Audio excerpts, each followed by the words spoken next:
नमस्कार. कर्जा रायगड सात संवाद या वृत्तवाहिनीत आपलं स्वागत आहे. तर चला पाहूया आजच्या घडामोडी. पेण तालुक्यात कमळच फुलणार.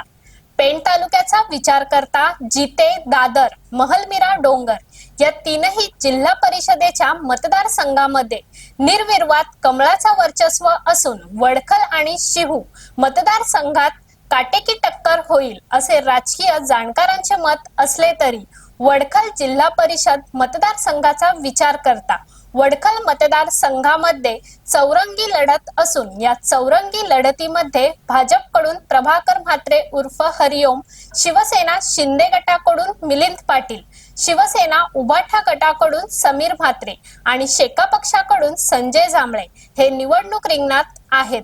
तर हेमंत पाटील या अपक्ष उमेदवाराने भाजपला पाठिंबा दिला आहे. त्यामुळे भाजपचे पारडे जड झाले आहे. त्यातच मिलिंद पाटील यांनी भाजप बरोबर केलेली बंडखोरी हे भाजप कार्यकर्त्यांना पटलेले नाही. तर संजय जांभळे हे सवडीनुसार पक्ष परिवर्तन करत असल्याने खारेपाटातील जनता त्यांना स्वीकारण्याचा प्रश्नच उरत नाही. तर शिवसेनेचे समीर म्हात्रे यांची संघटनात्मक ताकद पाहता ते विजयाच्या मॅजिक आकड्यापर्यंत पोहोचू शकत नाही.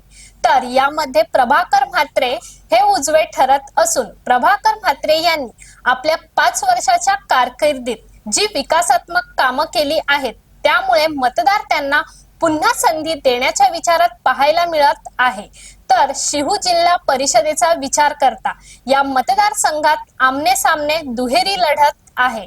आमदारकीच्या निवडणुकीच्या दरम्यान प्रसाद भोईर यांनी मतदारांना दिलेली आश्वासनं पूर्ण करण्यात अयशस्वी ठरल्याने प्रसाद भोईर यांना या विभागातील जनता नकार घंटा वाजवत आहे. त्यामुळे पल्लवी भोईर आणि शर्मिला पाटील यांच्यामध्ये शर्मिला पाटील यांना झुकते माप मिळत आहे. त्यामुळे पेण तालुक्यात सर्वच मतदारसंघात कमळ फुलण्याची शक्यता नाकारता येणार नाही. तर अशाच अनेक ताज्या घडामोडी पाहण्यासाठी कर्जा रायगड सात संवाद या वृत्तवाहिनीला सबस्क्राईब करून बेल आयकॉन वरती क्लिक करा. धन्यवाद.